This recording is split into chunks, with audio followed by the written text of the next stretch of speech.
Tarbiyah Sunnah Channel. Lillah, nyunnah, merenah. Yuk belanja di Tarbiyah Sunnah Mart. Dengan belanja di Tarbiyah Sunnah Mart, Anda turut berpartisipasi dalam dakwah yang diselenggarakan YTS. Bismillahirrahmanirrahim. Assalamualaikum warahmatullahi wabarakatuh. Alhamdulillahirabbil alamin. Alladzi biyadihil mulku wa huwa ala kulli syai'in qadir. Alladzi khalaqal mauta wal hayata liyabluwakum ayyukum ahsanu amala. Asyhadu an la ilaha illallah wahdahu la syarika lah wa asyhadu anna Muhammadan abduhu wa rasuluhu la nabiyya ba'dah. Alhamdulillah, segala puji bagi Allah, kita bisa berkumpul bersama-sama di tempat yang diridhoi Allah Subhanahu wa taala, di rumah Allah, di taman-taman surga, di mana di sini kita akan sama-sama membahas tentang bagaimana nafkah haram yang diberikan oleh suami kepada keluarganya. Salawat serta salam mari kita panjatkan kepada Nabi kita Nabi Muhammad sallallahu alaihi wasallam, juga kepada seluruh keluarganya, istri-istrinya, putra-putrinya, seluruh sahabatnya, dan kepada seluruh umatnya hingga hari akhir nanti. Amin ya rabbal alamin. Hadirin yang dirahmati Allah dan seluruh pendengar Radio Tarbiyah Sunnah dimanapun Anda berada, insya Allah kita akan sama-sama membahas hadis di dalam kitab Arba'in An-Nawawiyah yang juga diriwayatkan oleh Imam Muslim dalam sahihnya. Insya Allah kita akan membahas hadis tersebut dan kita akan jelaskan satu persatu bagaimana nanti bahayanya, bagaimana dampak buruk dari harta haram yang kita bawa pulang ke rumah kita. Maka insya Allah kita akan sama-sama membahas hal tersebut. Tapi sebelum kita membahas hadis tersebut, Ana akan bawakan satu hadis di mana Rasulullah Shallallahu Alaihi Wasallam mengabarkan kepada kita semua bahwa akan ada zaman, akan datang zaman di mana nanti manusia akan dengan mudahnya mengambil harta dan mereka tidak peduli apakah itu haram atau itu halal. Semuanya diambil. Rasulullah Shallallahu Alaihi Wasallam bersabda, la ya'tiyanna 'alan nas zaman, akan datang nanti zaman di mana al-mar'u la yubalil mar'u bima akhadal mal. Seseorang tidak peduli lagi di mana dia mengambil hartanya. Aminal halal, aminal haram. Yang penting adalah dia ingin kaya. Dia ingin mengumpulkan sebanyak-banyaknya harta. Ingin hidup mewah mereka. Maka kalau kita lihat sekarang, maka mungkin waktunya sudah tiba.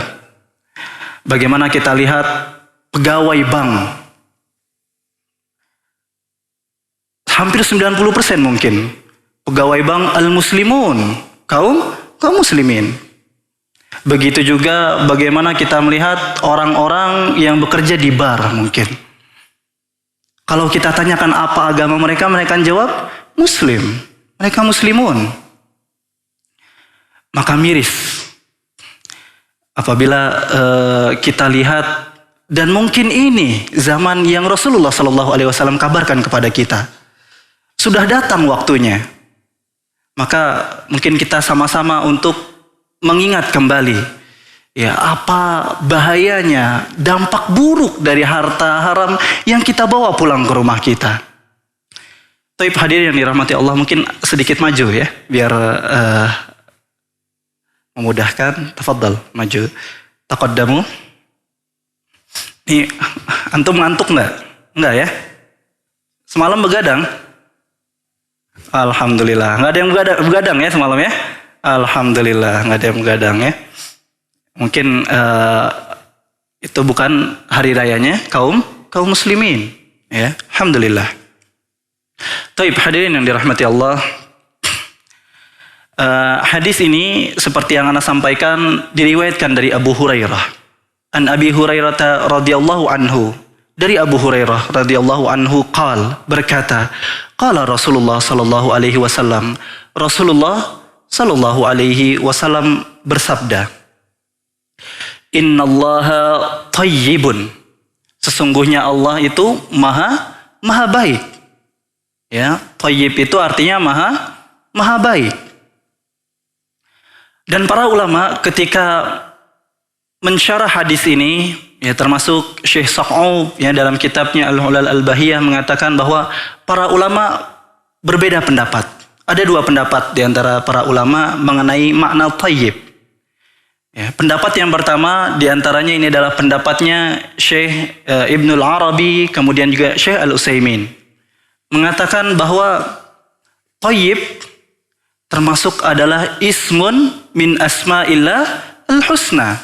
Termasuk dari asmaul husna. Tayyib ini termasuk asmaul husna. Maka orang boleh menyebut ya tayyib ketika berdoa. Atau menamakan anaknya sebagai Abdul Tayyib misalkan. Ini pendapat yang pertama. Dalilnya apa? Dalilnya adalah hadis yang kita bawakan. Ya, innallaha tayyibun. Kemudian pendapat yang kedua, para ulama mengatakan bahwa laisa isman min asma'illah, bahwa tayyib bukan nama dari nama-nama Allah Subhanahu wa taala, melainkan hanya sifatullah, hanya sifat Allah Subhanahu wa taala. Karena tidak semua sifat Allah itu menjadi nama Allah Subhanahu wa taala. Ini adalah pendapat yang kedua. Ustadz, kalau ada yang bertanya misalkan, suami tetangga anak namanya Bang Toyib Ustadz, boleh nggak pakai nama Toyib untuk memberikan nama misalkan anak kita Toyib gitu ya? Boleh atau tidak? Para ulama mengatakan, ya entah pendapat yang pertama, tadi ada Ibnul Arabi, kemudian Syekh Al-Utsaimin, atau pendapat yang kedua yang mengatakan bahwa dia hanya sifat dari sifat-sifat Allah, mengatakan bahwa boleh seseorang menggunakan nama Tayyib, gitu ya, tidak menggunakan alif lam, Tayyib. Nah, kalau menggunakan alif lam dan dia ma'rifah at-Tayyib, ini sepakat mereka melarang hal tersebut, gitu ya, karena alif lam di situ, al-ma'rifah di situ berarti menunjukkan bahwa itu adalah Allah Subhanahu wa taala. Gitu ya. Maka boleh atau enggak? Boleh. Ya. Kalau suami tetangganya namanya Bang Toyib, tafadhol, gitu ya. Apalagi kalau enggak pulang-pulang, gitu ya, Pak ya. Kemudian Rasulullah sallallahu alaihi wasallam meneruskan, la yaqbalu illa tayyibah. Dan Allah Subhanahu wa taala tidak menerima kecuali yang tayyib. Innallaha tayyibun, sesungguhnya Allah maha baik, la yaqbalu illa tayyibah, dan tidak menerima kecuali yang tayyib, yang baik. Maka Allah Subhanahu wa taala tidak menerima sedekah dari harta-harta yang tidak tayyib, yang khabis. Ya, entah itu sedekahnya berupa syubhat. Ya, syubhat berarti dia abu-abu, nggak jelas, samar itu. Hartanya tercampur, ya entah itu halal atau haram, gitu ya. Atau dia ragu-ragu apakah akad ini akad yang disyariatkan, yang dibolehkan dalam syariat atau tidak. Maka Allah tidak menerima semua hal tersebut, ya. Maka Allah juga tidak menerima amalan yang menggunakan harta yang haram. Ya, ketika seseorang misalkan orang yang kaya misalkan pekerjaannya rentenir, gitu ya. Kalau kita sebut mungkin lintah darat, karena suka menghisap. Alhamdulillah, masya Allah. Ini kardus sebelumnya ya, masya Allah. Alhamdulillah.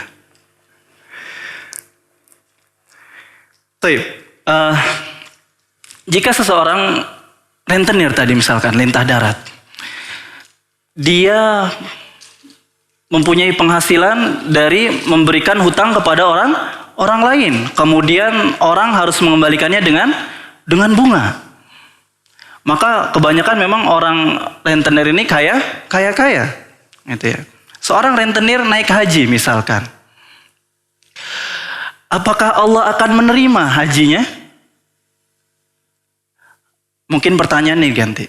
Sah nggak haji dia ketika dia pergi dengan harta yang didapat dari hasil rentenirnya? Sah atau tidak, Pak? Hajinya sah. Ya, hajinya sah. Artinya dia tidak wajib kembali untuk haji. Begitu. Tetapi apakah Allah menerima haji tersebut? Apakah Allah memberikan pahala atas haji yang harta didapati dari riba, ya, dari bunga?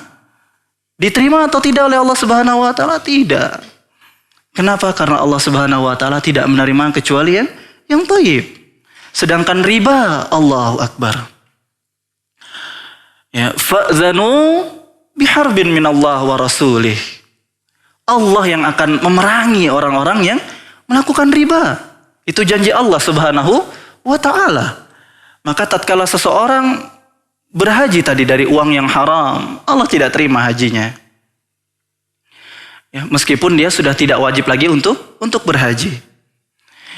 Kemudian Rasulullah Shallallahu Alaihi Wasallam meneruskan, wa innallah amaral mu'minina kama amara bihil mursalin. Dan sesungguhnya Allah Subhanahu wa taala memerintahkan al-mursalin, memerintahkan al-mu'minin, ya, kaum mukminin sebagaimana memerintahkan al-mursalin, para rasul. Ya, para rasul dan para nabi. Faqala ta'ala, kemudian Rasulullah sallallahu alaihi wasallam menukil ayat dari Al-Qur'anul Karim. Ya ayyuhar rusul, kulu minat tayyibati wa'malu salihah. Rasulullah sallallahu alaihi wasallam menukil ayat surat Al-Mu'minun ayat 51. Di mana artinya, wahai para rasul, wahai para nabi, kulu minat thayyibat. Yang pertama, Allah Subhanahu wa taala memerintahkan para rasulnya untuk kulu minat thayyibat. Artinya apa? Makanlah dari yang thayyib. Thayyibat ini jamak dari thayyib. Makanlah dari yang baik-baik. Dan yang halal itu jauh lebih banyak daripada yang haram. Benar atau tidak? Benar.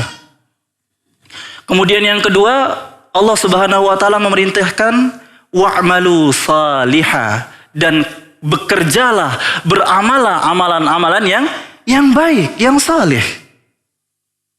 Para ulama mengatakan ada hikmah kenapa Allah Subhanahu wa taala menggandengkan dua perintah ini. Yang pertama untuk memakan makanan yang halal, yang thayyib.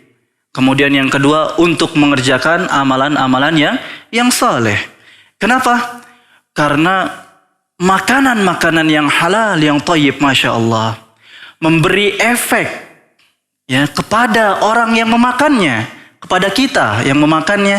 Maka orang yang memakan makanan yang halal, orang yang tidak memakan kecuali makanan yang halal, nggak ada satupun makanan yang masuk ke dalamnya, entah itu syubhat, apalagi yang haram, maka Allah akan mudahkan baginya untuk beramal amalan saleh.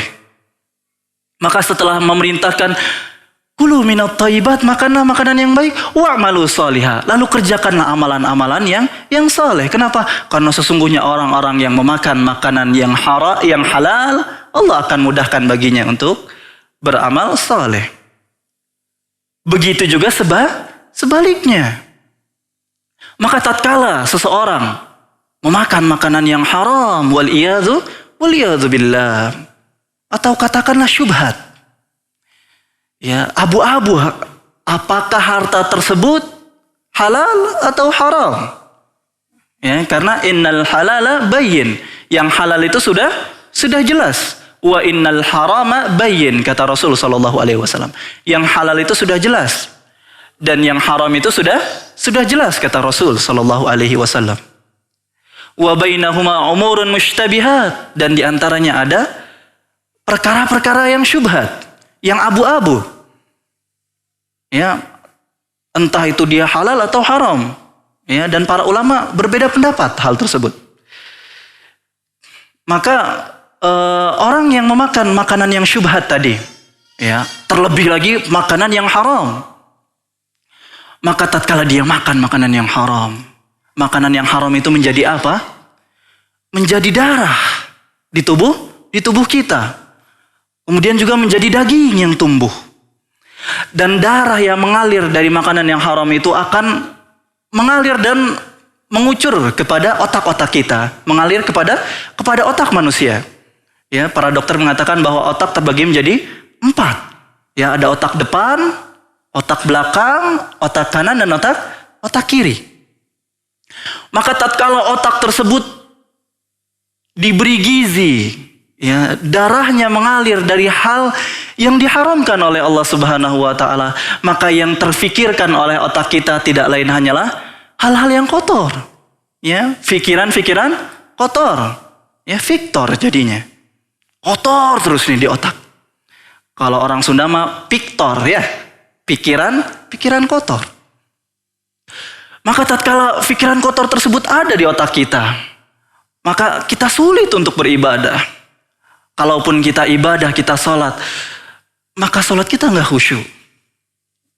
Ketika kita sholat, jarang kita merasakan khusyuk. Ketika kita menghafalkan Al-Quranul Karim, kita hafalkan Al-Quranul Karim.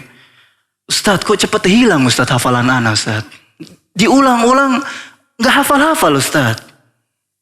Bisa jadi ada yang haram yang masuk ke tubuh kita, yang menjadi darah di tubuh kita.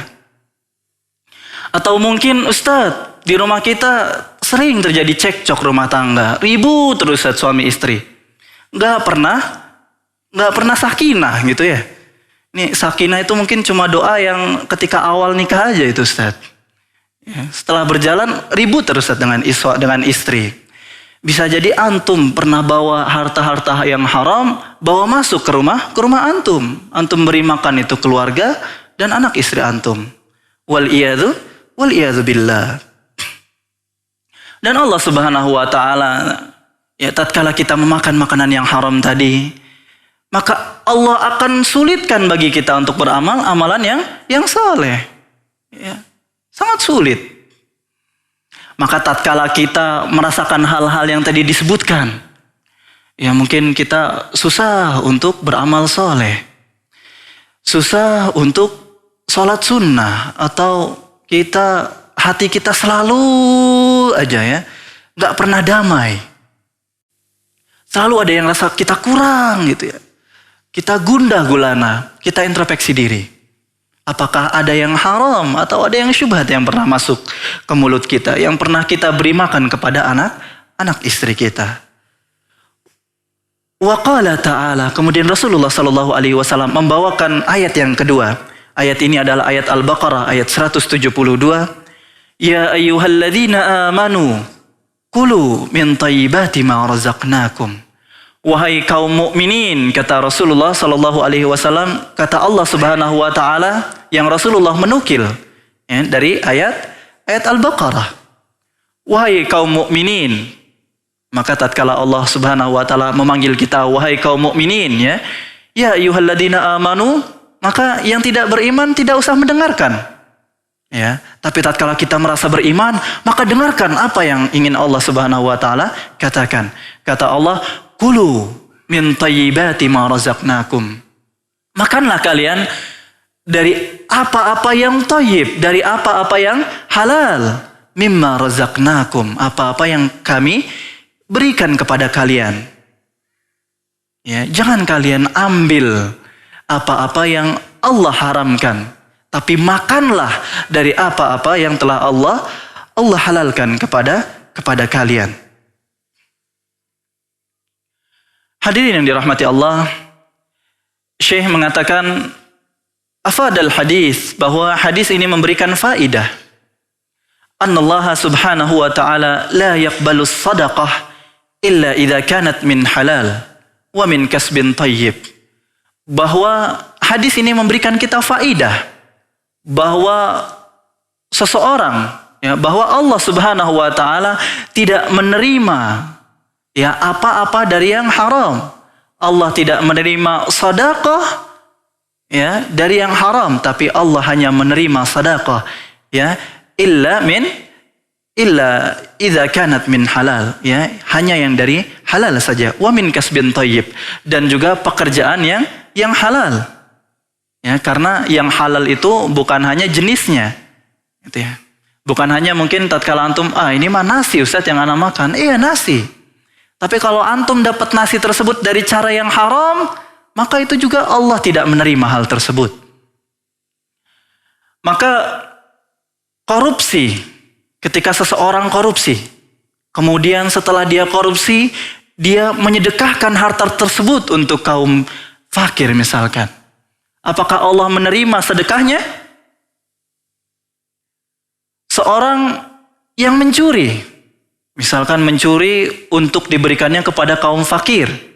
Ada ya? Nah, mungkin ada ceritanya itu ya. Robin Hood misalkan. Gitu ya, kalau di barat. Maka mereka mengatakan bahwa orang tersebut mencuri dari orang-orang yang kaya, kemudian diberikan kepada orang-orang yang miskin. Tapi apakah Allah menerima hal tersebut? Allah tidak terima. Atau seseorang yang waliyadzubillah misalkan menjual dirinya. Seorang perempuan yang melacur waliyadzubillah. Kemudian dia mengatakan, Ustaz, walaupun ana melacur, tapi ana dengan melacurnya ana mungkin tarifnya tinggi. Ya, sehingga dia punya harta yang banyak. Setengah dari hasil melacur ana, Ustaz, ana sedekahkan di jalan Allah Subhanahu wa ta'ala. Ana bersihkan Ustaz harta ana, Ustaz. Apakah Allah terima hal tersebut? Tidak. Allah tidak menerima kecuali yang thayyib. Maka Allah tidak terima sedekah dari riba, korupsi, ya, sariqah mencuri, ya, tadi melacur waliyadzubillah dan lain-lainnya. Maka hati-hati jamaah. Ya, tatkala kita mungkin kita pernah bekerja di bank ribawi misalkan. Hati-hati. Ya, Allah tidak terima semua sedekah kita dari yang diharamkan oleh Allah Subhanahu wa ta'ala. Maka tatkala ada orang yang sombong, dan ini banyak. Ya, mungkin dia di perusahaannya, mungkin dia kerja di perbankan ribawi. Gajinya mungkin tinggi, ratusan juta. Tapi dia dengan menyombongkan diri, dia mengatakan, walaupun ana kerja di bank ribawi, tapi Allah lihat. Tuh lihat tuh masjid. Ya. Semuanya ana donatur tunggal di situ. Dan masjid yang ana bangun jauh lebih besar daripada masjid-masjid yang lain misalkan. Apakah Allah terima? Tidak. Tidak terima Allah. Maka hati-hati. Ya. Tapi Ustaz, ana dulu kerja di bank Ustaz. Alhamdulillah, ana udah thayyib, udah taubat sekarang Ustaz. Pekerjaan ana thayyib sekarang Ustaz. Ana jualan, ana dagang Ustaz sekarang. Bagaimana harta-harta yang dulu Ustaz? Maka Syekh mengatakan di sini, "Waman indahu amwal kasabaha min tariqin muharram." Orang-orang yang dapat harta-hartanya didapat dari pekerjaan yang haram. Kemudian Syekh mengatakan, "Tsumma tab." Ya, digaris bawahi. Ya. Sedekah antum bisa Allah terima. Ya, antum boleh menyedekahkan harta tersebut dari yang diharamkan oleh Allah Subhanahu wa ta'ala. Dari gaji antum dulu kerja di perbankan ribawi, dari antum pernah mungkin mengambil, atau antum dulu pernah bekerja pekerjaan yang haram tadi, ya, pelacur dan lain-lain. Bisa kalian sedekahkan dengan syarat apa? Dengan syarat bertaubat kepada Allah Subhanahu wa ta'ala. Maka tatkala seseorang bertaubat, maka Allah anjurkan, Rasulullah SAW dan para ulama mengatakan sangat dianjurkan bagi seseorang yang sudah bertaubat, kemudian dia mempunyai mungkin ketika dia resign dari bank, ada uang pesangon di situ. Benar atau enggak, Pak? Seorang desain puluhan tahun dia kerja di bank, ada uang pesangon dan nilainya besar uang pesangon tersebut. Mau dikemanakan Ustaz uang pesangon ini? Maka tatkala dia mungkin harta dia cukup banyak dan dia mungkin punya harta yang lain, ya, dari yang halal. Maka para ulama mengatakan dianjurkan untuk menyedekahkan harta tersebut. Ya, dengan niat apa? Fa innahu yatasaddaqu biha biniyatit takhallus. Maka dia menyedekahkan harta tersebut dengan niat untuk membersihkan diri, untuk menyucikan dirinya dan harta-hartanya dari yang diharamkan oleh Allah Subhanahu wa taala. Maka disedekahkan di jalan Allah Subhanahu wa taala. Lalu anak sedekahkan kemana, Ustaz? Sedekahkan ke masjid? Para ulama mengatakan bahwa sedekahkanlah hal tersebut, ya, harta-harta tersebut, ya, ke fasilitas-fasilitas umum, ya, fi abwabil khair. Bisa di jalan umum gitu ya, atau antum sedekahkan buat kamar mandi. Ustaz, buat masjid bagaimana, Ustaz? Para ulama mengatakan bahwa ada pengecualian di situ. Kenapa? Bahwa masjid ini Baitullah, rumah Allah Subhanahu wa taala. Maka hendaknya jangan kau sedekahkan di masjid. Ya, sedekahkan ke fasilitas-fasilitas umum, tapi jangan kau sedekahkan di rumah Allah Subhanahu wa taala. Dan kita doakan semoga Allah Subhanahu wa taala karena taubatnya, ya, karena taubatnya yang shadik, karena dengan dia bertaubat taubatan nasuha, semoga dengan dia mensedekahkan harta-harta yang dulu dia dapat, mungkin tadi pesangonnya dari perbankan tadi, semoga Allah Subhanahu wa taala tuliskan baginya pahala. Kita tidak bisa memastikan hal tersebut, tapi kita doakan. Kita doakan semoga Allah Subhanahu wa taala menuliskan bagi orang-orang yang ketika dia telah bertaubat kepada Allah Subhanahu wa taala, lalu menyedekahkan harta-harta yang dia dapat dulu sebelum dia taubat. Semoga Allah Subhanahu wa taala menuliskan baginya pahala di sisi Allah Subhanahu wa taala. Amin ya rabbal alamin. Ustaz, tapi ana miskin, Ustaz. Ya, harta ana ketika ana dulu kerja di bank misalkan, atau di perusahaan-perusahaan yang di situ ada akad-akad yang nggak syar'i misalkan. Ana cuma punya ini motor satu-satunya, Ustaz. Nih kalau ana sedekahkan, ana nanti bagaimana, Ustaz? Gitu ya, ana nggak punya apa-apa kecuali motor ini. Gaji ana dulu yang besar nggak barokah, Ustaz. Ana nggak bisa nabung, habis aja, Ustaz, semua harta ana. Apakah perlu disedekahkan?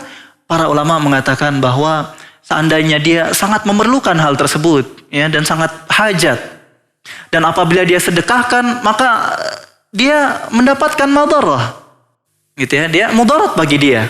Dia nggak bisa hidup mungkin kecuali dengan sepeda motor itu. Dia gunakan untuk mencari rizki. Maka tafadhal, insyaallah dengan taubatnya, maka dengan perbanyak istighfar, insyaallah thayyib buat antum.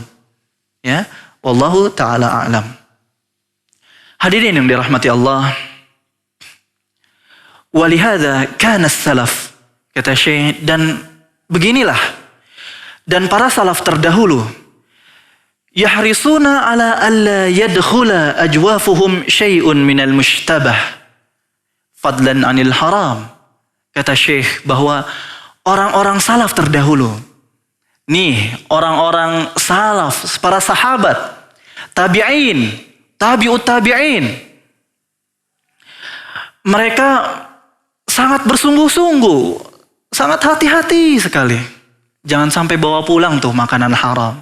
Jangan sampai ada satu pun segenggam nasi atau makanan yang masuk ke dalam perut mereka, dan hal tersebut adalah syubhat. Ini syubhat. Apalagi kalau itu haram. Lihat bagaimana Rasulullah Sallallahu Alaihi Wasallam. Ya, teladan kita. Laqad kana lakum fi Rasulillah uswatun hasanah. Telah ada pada diri Rasul kita adalah uswah hasanah, teladan yang baik. Dan kita diminta untuk meneladani Rasul kita. Lihat bagaimana kisah Rasulullah Sallallahu Alaihi Wasallam.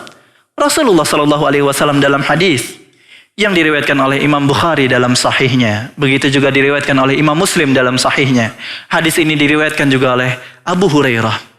Rasulullah Sallallahu Alaihi Wasallam bersabda, "Inni la'anqalibu ila ahli, fa ajidut tamrah saqitatan ala firashi. Aku, kata Rasul sallallahu alaihi wasallam, menemukan sebiji kurma. Ya, ada di atas kasurnya Rasulullah sallallahu alaihi wasallam. Fa arfa'uha li'akulaha. Kemudian aku ambil tuh kurma. Kemudian mau dimakan oleh Rasulullah sallallahu alaihi wasallam. Thumma akhsha an takuna sadaqah. Kemudian Rasulullah sallallahu alaihi wasallam berpikir bahwa Rasul takut, ini jangan-jangan kurma ini adalah kurmanya sedekah. Karena Rasulullah sallallahu alaihi wasallam tidak boleh untuk memakan harta sedekah, diharamkan bagi Rasulullah sallallahu alaihi wasallam. Faulkiyaha, maka kata Rasul, maka setelah aku takut bahwa kurma itu adalah kurma sedekah, maka aku taruh kembali tuh kurma. Bayangkan, itu kurma, satu kurma ada di mana, Pak? Di atas kasurnya Rasulullah sallallahu alaihi wasallam. Kemungkinan besar itu adalah kurmanya Rasulullah. Bisa jadi istrinya yang membelikan untuk Rasul, atau anaknya yang beli kemudian tercecer di atas kasurnya Rasulullah sallallahu alaihi wasallam. Tapi lihat bagaimana waraknya Rasulullah sallallahu alaihi wasallam. Takut bahwa kurma itu adalah kurma yang haram bagi Rasul sallallahu alaihi wasallam. Mungkin kalau sekarang bisa kita kiaskan bahwa itu adalah mungkin permen. Antum nemu permen di rumah antum misalkan. Ini nemu permen di rumah antum. Itu kemungkinan besar adalah milik antum. Tapi antum mengira antum nggak pernah beli permen ini. Ini bisa jadi permennya tadi tamu. Jatuh nih permennya tadi dari sakunya. Itu bagaimana Rasul gitu ya. Sallallahu alaihi wasallam akhirnya tidak mengambil. Ya maka tatkala kita meneladani, maka kita ingatkan pada diri kita. Kita selalu tanyakan kepada diri kita, apakah ini halal, apa ini haram. Rasulullah sallallahu alaihi wasallam. Kita juga bisa mengambil kisah dari manusia terbaik setelah Rasulullah sallallahu alaihi wasallam. Siapa? Sahabatnya Abu Bakar As-Siddiq radhiyallahu anhu. Lihat bagaimana Abu Bakar As-Siddiq. Ini Abu Bakar As-Siddiq adalah sahabat Nabi yang paling mulia. Ya, dikatakan oleh Umar bin Khattab bahwa seandainya iman Abu Bakar ditimbang pada suatu timbangan dan iman seluruh penduduk bumi di timbangan yang lainnya, la rajahat imanu Abi Bakar, maka niscaya akan lebih berat imannya Abu Bakar As-Siddiq radhiyallahu anhu. Maka mari kita teladani bagaimana Abu Bakar As-Siddiq radhiyallahu anhu. Dikatakan, kana li Abi Bakar ghulam, bahwa Abu Bakar punya seorang pembantu, seorang budak, hamba sahaya. Ketika itu Abu Bakar As-Siddiq adalah seorang khalifah, presiden ketika itu. Maka tatkala Abu Bakar As-Siddiq radhiyallahu sedang duduk, datang ghulamuhu, datanglah itu budaknya kepada Abu Bakar As-Siddiq. Lalu menyuguhkan bagi Abu Bakar As-Siddiq makanan. Maka Abu Bakar As-Siddiq pun makan makanan tersebut. Dimakan oleh Abu Bakar. Maka setelah dimakan oleh Abu Bakar As-Siddiq, baru beberapa suap. Ya, baru beberapa suap. Maka ghulamuhu, ya, budaknya berkata, atadri min aina ji'tu bihi ya Abu Bakar? Tahukah kamu Abu Bakar dari mana aku dapat tadi makanan itu? La adri. Abu Bakar bilang enggak tahu. Maka berkata budak tersebut, kuntu takahantu li insanin fil jahiliyah. Dulu nih, waktu di masa jahiliyah sebelum aku masuk Islam, aku dulu pernah jadi kahin, pernah jadi seorang dukun, ya, untuk orang lain. Wa ma uhsinuha, padahal ana nggak pinter, gitu ya. Ana cuma pura-pura jadi dukun, pura-pura jadi dukun. Dan banyak memang ya yang pura-pura jadi dukun. Kemudian hasil dari perdukunan tersebut, praktek tersebut, itu adalah yang kau makan tadi, wahai Abu Bakar As-Siddiq. Maka Abu Bakar As-Siddiq pun kaget. Mana? Ya, sambil memerah mukanya. Marah Abu Bakar As-Siddiq. Ternyata yang dia makan adalah hasil dari praktek perdukunan. Maka mendengar hal tersebut, Abu Bakar As-Siddiq pun mengambil jarinya lalu ditaruhnya di kerongkongan. Dikorek itu kerongkongannya Abu Bakar As-Siddiq radhiyallahu anhu. Sampai memerah muka Abu Bakar, sampai pucat mukanya Abu Bakar As-Siddiq. Orang-orang di sekitarnya berkata, ya Umar bin Khattab, Umar, kemudian Utsman, Ali mengatakan, ya Abu Bakar, anta ma'zur. Kamu ini beruzur Abu Bakar, kamu nggak tahu dari mana nih makanan. Ya. Lau rafaqta binafsik ya Abu Bakar, seandainya kamu cintai itu tubuhmu, kamu bisa mati kalau kamu terus berusaha untuk mengambil tadi makanan. Bisa mati kamu hai Abu Bakar. Maka Abu Bakar pun berkata perkataan yang sangat emas. Yang mungkin kita perlu tulis itu dengan tinta emas. Abu Bakar As-Siddiq berkata, "Lau lam yakhrujit ta'amu illa ma'ruhi la akhrajtuhu." Seandainya makanan tadi tidak keluar kecuali dengan ruhku. Tidak keluar kecuali dengan ruhku. Artinya apa? Artinya tidak keluar kecuali dengan aku mati. La akhrajtuhu, niscaya aku akan keluarkan makanan tersebut. Kaifa akulu haram? Kaifa akulu haram? Bagaimana mungkin aku makan makanan yang haram?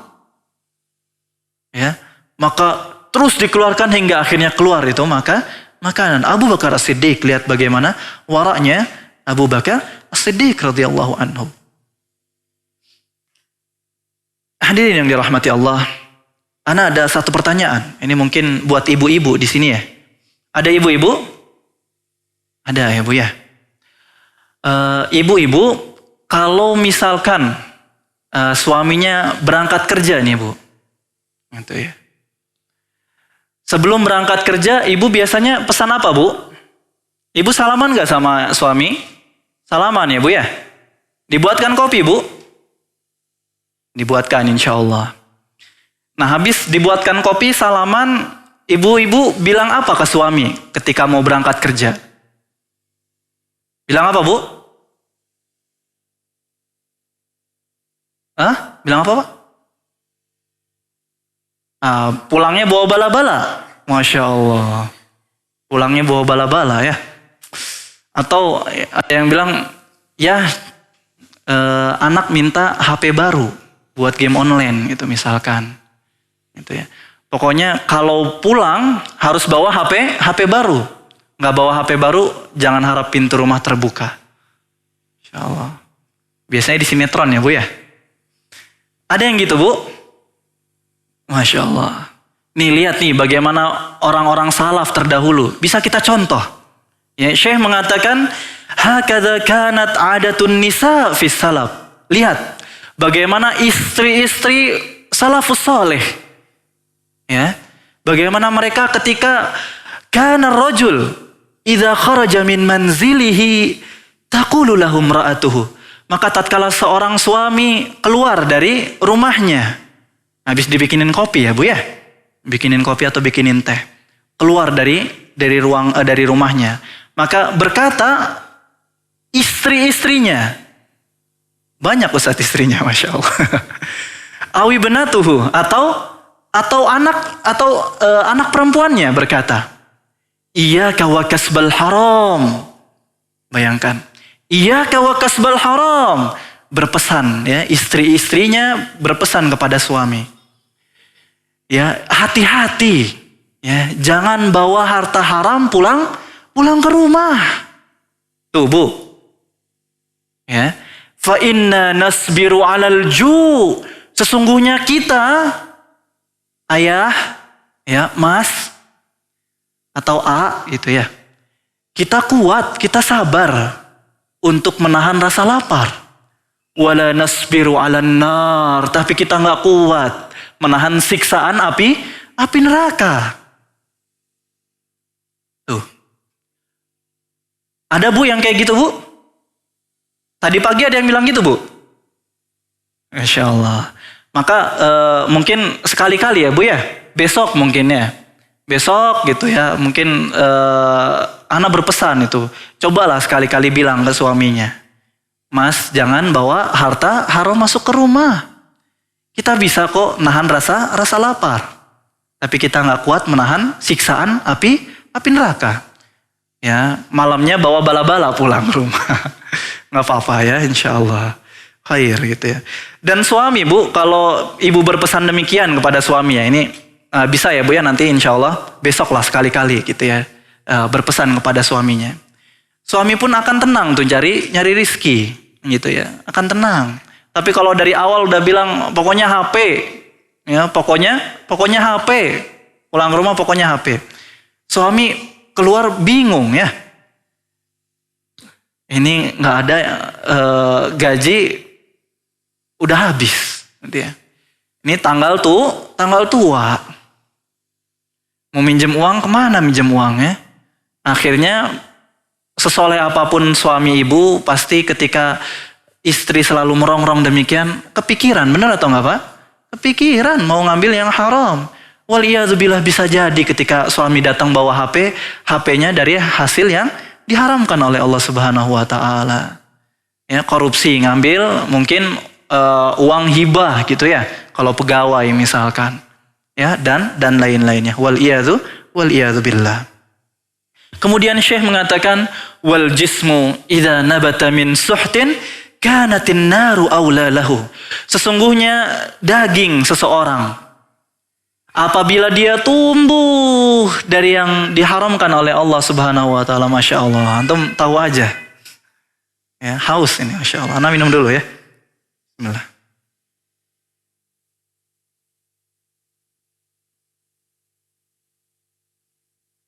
Maka sesungguhnya tubuh, kalau dia tumbuh dari hal yang diharamkan oleh Allah Subhanahu wa taala, maka yang paling pantas untuknya adalah neraka. Nggak pantas baginya surga. Ya, hati-hati Pak, ketika memberi makan anak kita harta haram. Ya, hati-hati. Maka mungkin kita berdoa kepada Allah, ya Allah, jadikan anak kita anak yang soleh. Tapi ternyata anak kita Masya Allah gitu ya, nakalnya Allahu Akbar. Na'udzubillah gitu ya. Nakalnya nggak bisa diomongin. Bisa jadi kita pernah memberikan yang haram. Ya, bertaubat kepada Allah Subhanahu wa taala. Banyak-banyak beristighfar. Dan ana kebetulan gitu ya, setiap hari Selasa ana mengisi kajian di lapas Sukamiskin setiap hari Selasa. Dan beberapa orang curhat ke ana gitu ya. Jamaahnya curhat. Ya kan orang-orang Sukamiskinnya orang-orang terkenal semua ya Pak ya. Ada pejabat gitu ya, ada yang menteri, mantan menteri, atau mantan gubernur dan lain-lainnya. Mereka mengatakan, Ustadz, ana ini nggak pernah makan makanan yang haram, nggak pernah korupsi, ya nggak pernah sedikit pun pakai fasilitas negara, nggak pernah Ustadz. Terus gimana antum bisa masuk BUI, Ustadz, gitu ya? Istri ana itu Ustadz, gitu ya. Suka pakai fasilitas negara. Ya, mungkin dia jalan-jalan ke luar negeri pakai fasilitas negara. Atau kunjungan kerja misalkan. Ya, dan itu mengambil dari yang diharamkan, korupsi gitu ya. Nah, ini berarti yang korupsi siapa? Istrinya. Gitu ya. Maka istri punya faktor penting di situ. Ya, istri punya faktor penting terhadap kesuksesan ya sebuah keluarga untuk menuju surganya Allah Subhanahu wa taala. Maka ingatkan ibu-ibu ya, jangan enggak Ustaz, jangan diingatkan. Ya, suami anak udah tahu gitu ya. Jangan, ingatkan.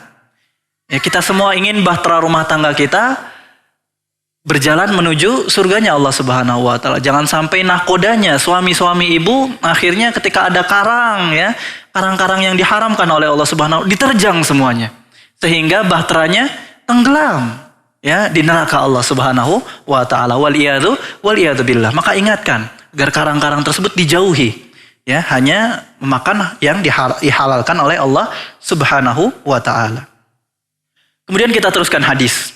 Kemudian Rasulullah Shallallahu alaihi wasallam menceritakan orang yang sangat susah payah, ya. Tsumma dzakara ar-rajul, kata Rasulullah Shallallahu alaihi wasallam. Kemudian Rasulullah Shallallahu alaihi wasallam, kata Abu Hurairah, mengatakan bahwa Rasulullah menceritakan seorang musafir, yutilus safar, yang safarnya sangat panjang. Ash'asa aghbar. Gitu ya. Nih lihat nih, ya, kita lihat bagaimana kondisi sang musafir. Yang pertama, dia dalam kondisi apa, Pak? Dalam kondisi safar yang sangat panjang. Yutilus safar. Dan para ulama mengatakan bahwa safar adalah salah satu sebab diterimanya doa seorang mukmin. Ya, Rasulullah Shallallahu alaihi wasallam bersabda, "Thalathu da'awat", ada 3 doa. Yustajabu lahunna, yang pasti diijabah oleh Allah Subhanahu wa taala. La syakka fihin, enggak ada keraguan tuh. Ya, di antara 3 itu apa? Da'watul musafir, doa seorang yang sedang safar. Maka antum ketika sedang safar banyak-banyak berdoa kepada Allah Subhanahu wa taala. Itu kondisi pertama sang musafir, ya. Safarnya sudah sangat panjang. Kemudian ash'ath aghbar. Ya, Syekh mengatakan di sini husulut tabadzul fil libasi wal hay'ah. Ya, kondisi kedua ini seorang musafir tadi, sang musafir itu udah kucel, udah kumel. Ya, dulu kalau safar ya dengan ratusan kilo sangat lama itu pasti berdebu, benar atau enggak, Pak? Ya, berdebu, kemudian juga lihat bagaimana kusuh, ya, lusut. Ya, penuh dengan debu. Semrawutlah keadaannya, intinya seperti itu. Itu kondisi yang kedua. Dan kondisi yang kedua juga para ulama mengatakan bahwa seorang yang kondisinya demikian, ya hati-hati nih. Seorang yang sudah gembel kayak gitu nih ya Pak ya. Ini hati-hati. Itu kalau sudah berdoa kepada Allah, lau aqsama 'ala Allah la abarrah. Ya, Rasulullah SAW mengatakan, berapa banyak ya, rubba asy'atha madfu'in bil abwab, berapa banyak orang yang tatkala mengetuk pintu kita, ya dia mungkin minta-minta, tapi ditolak di setiap pintu, gembel dia. Tapi kalau seandainya dia bersumpah atas nama Allah Subhanahu wa taala, berdoa kepada Allah, la abarrah, niscaya dia akan diijabah oleh Allah Subhanahu wa taala.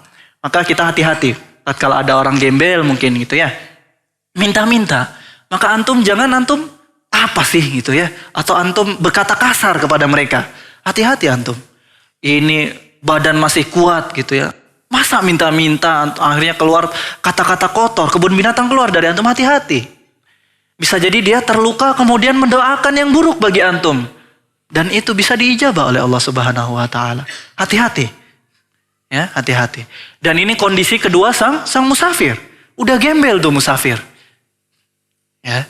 Kemudian kondisi yang ketiga, Rasulullah SAW mengatakan, yamuddu yadaihi ilas sama.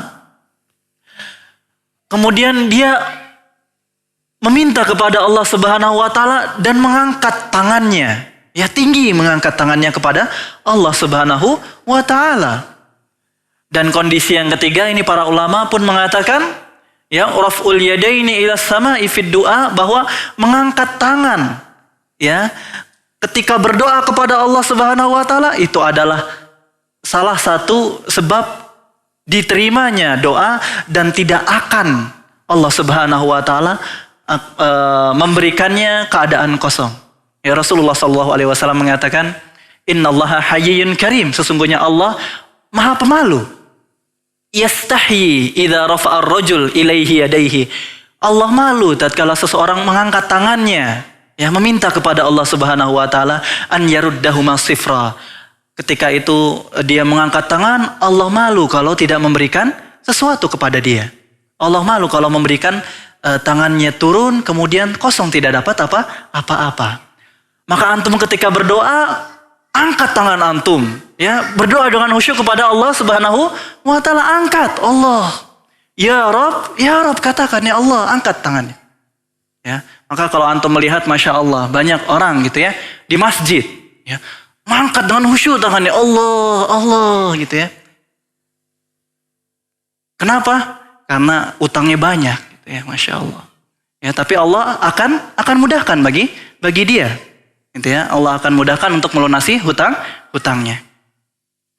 Itu kondisi yang ketiga. Dan kondisi yang terakhir adalah bahwa orang tersebut mengatakan, Ya Rab, Ya Rab. Para ulama mengatakan di sini ada al-ilhah ala Allah bitakriri rafdir rububiyah.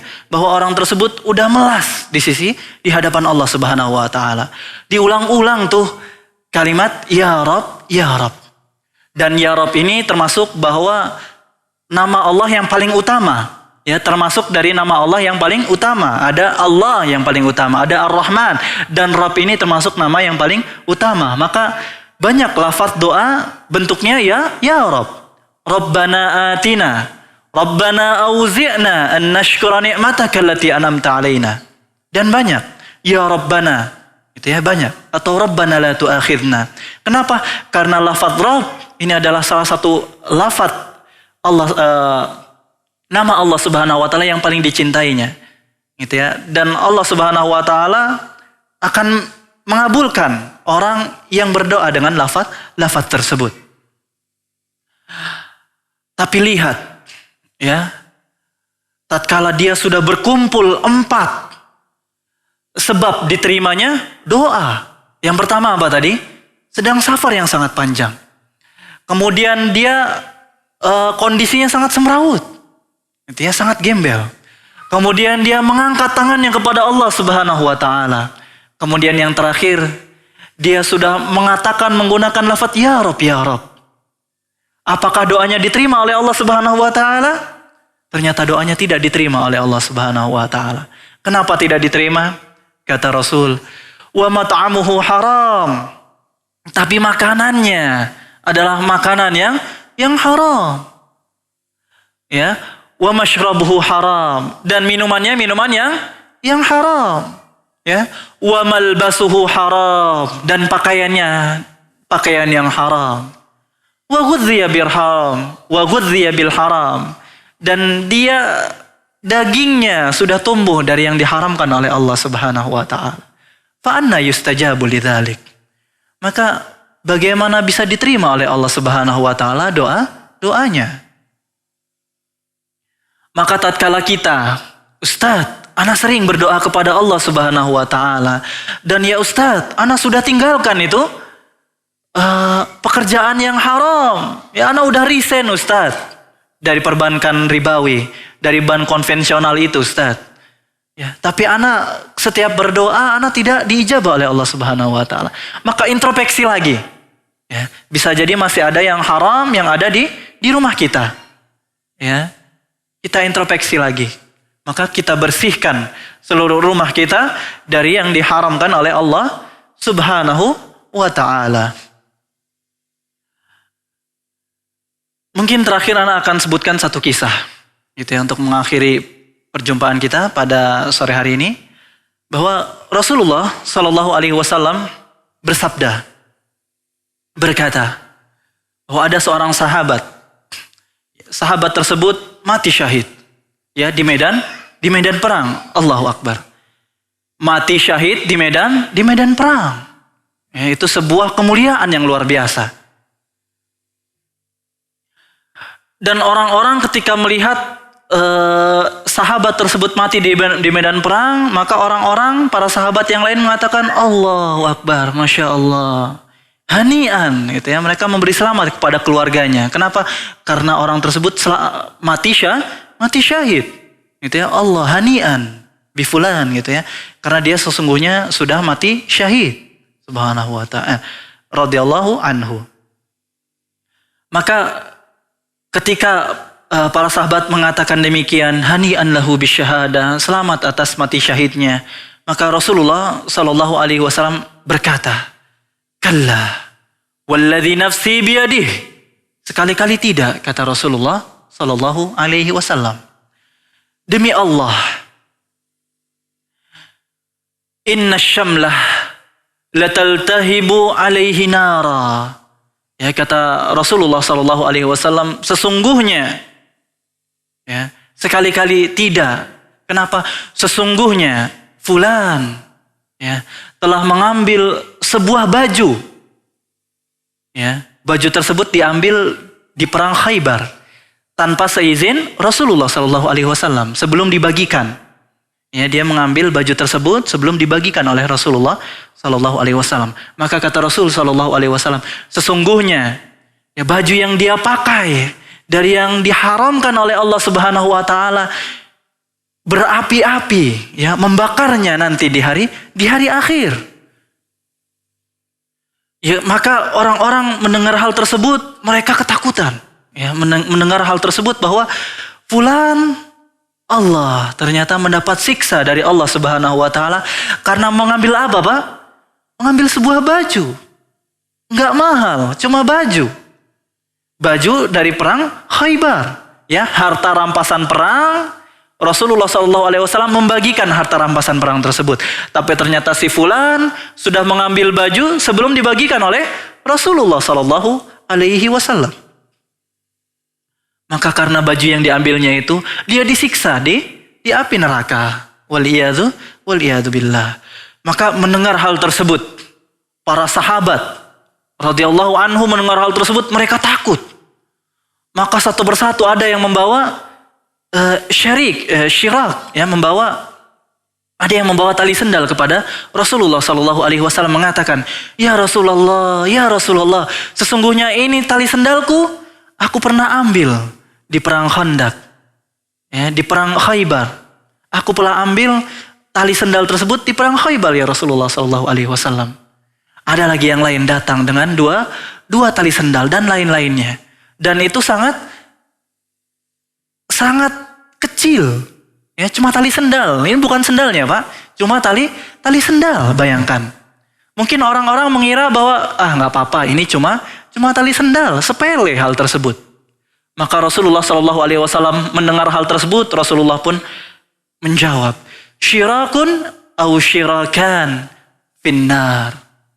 Ini tali sendal satu atau dua tali sendal tersebut berada di nerakanya Allah Subhanahu wa Ta'ala. Waliyadu billah. Maka jangan sampai kita karena hal yang sepele, yang sangat murah, mungkin gak ada harganya bagi kita, tapi itu menjadi siksaan bagi kita di api neraka. Dan para ulama mengatakan bahwa, dan demi Allah, sesungguhnya 1 dirham, ya, di mana aku mengembalikan 1 dirham tersebut kepada si fulan karena aku takut 1 dirham itu adalah syubhat. Ya, aku takut 1 dirham itu syubhat. Lebih aku cintai, ya, daripada 10.000 dirham yang aku sedekahkan di jalan Allah. Artinya apa? Artinya pahala, ya, meninggalkan yang syubhat itu jauh lebih besar pahalanya daripada bersedekah sebanyak apapun. Antum ninggalin 1 dirham, itu pahalanya jauh lebih besar ketika antum bersedekah ribuan dirham, bahkan ratusan ribu dirham, atau bahkan jutaan dirham antum sedekahkan di jalan Allah Subhanahu wa Ta'ala. Tapi antum mengambil 1 dirham yang syubhat, maka itu dosanya jauh lebih besar di sisi Allah Subhanahu wa Ta'ala. Mungkin ini yang bisa ana sampaikan. Tafadhal, Akh Cepi. Ya, syukran Ustaz atas materi yang disampaikan dan mudah-mudahan bermanfaat untuk kita semua. Khatiman azani Allah wa iyyakum. Demikian kajian di sore hari ini, dan untuk selanjutnya kita akan memasuki sesi tanya jawab. Kami persilakan kepada jamaah yang hadir dari ikhwan atau akhwat yang akan bertanya langsung kepada Ustaz, kami persilakan.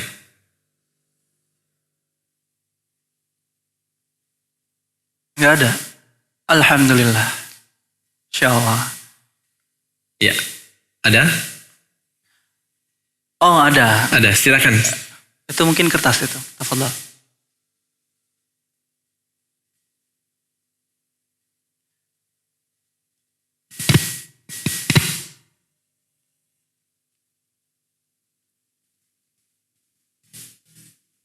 Bismillahirrahmanirrahim. Assalamualaikum warahmatullahi wabarakatuh.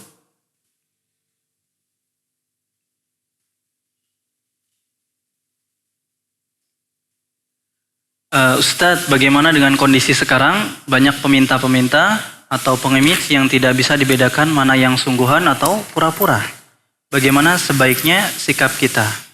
Memberi atau tidak? Bagaimana sikap kita ketika ada seorang pengemis? Maka kalau kita teladani Rasulullah Sallallahu Alaihi Wasallam ketika datang seorang pengemis kepadanya, Rasulullah tidak pernah menolaknya. Ya, Rasulullah tidak pernah menolaknya.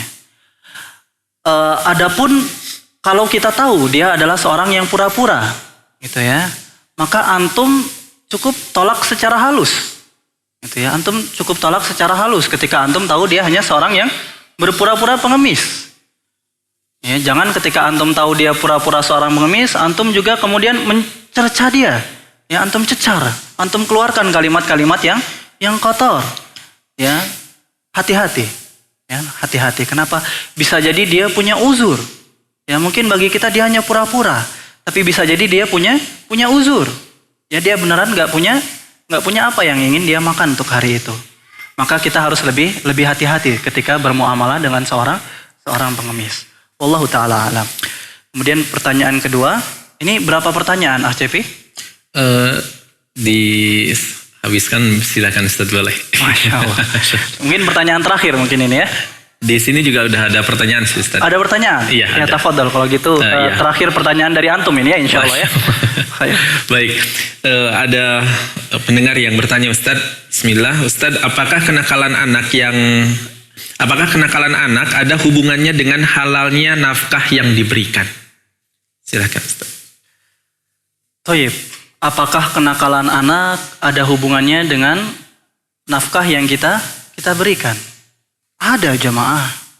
Ya, ada hubungannya. Tatkala anak kita mungkin menjadi nakal, susah kita nasihati. Bisa jadi ada harta-harta yang kita bawa masuk ke rumah, kemudian kita berikan kepada mereka. Kita suapi anak istri kita harta yang haram, nasi yang haram. Itu ada hubungannya di situ. Ustadz, lalu bagaimana Ustadz solusinya? Kalau anak-anak dulu pernah memberikan nafkah yang haram kepada anak-anak, maka yang pertama adalah bertaubat kepada Allah Subhanahu wa Ta'ala. Taubat kepada Allah Subhanahu wa Ta'ala. Dan tatkala masih ada yang haram di rumah antum dan itu antum bisa hidup tanpa harta tersebut, maka disedekahkan di jalan Allah Subhanahu wa Ta'ala. Kemudian antum perbanyak istighfar kepada Allah Subhanahu wa Ta'ala. Astaghfirullah, astaghfirullah, astaghfirullah. Perbanyak istighfar. Ya, semoga harta-harta yang pernah kita makan dan itu dari yang diharamkan oleh Allah Subhanahu wa Ta'ala, Allah ampuni hal tersebut. Allah sucikan darah kita dari yang diharamkan oleh Allah Subhanahu wa Ta'ala. Dan dengan itu Allah jadikan anak kita anak-anak yang saleh. Ya, dengan bagaimana? Dengan memperbanyak istighfar kepada Allah Subhanahu wa Ta'ala. Karena istighfar ini sangat banyak faidahnya.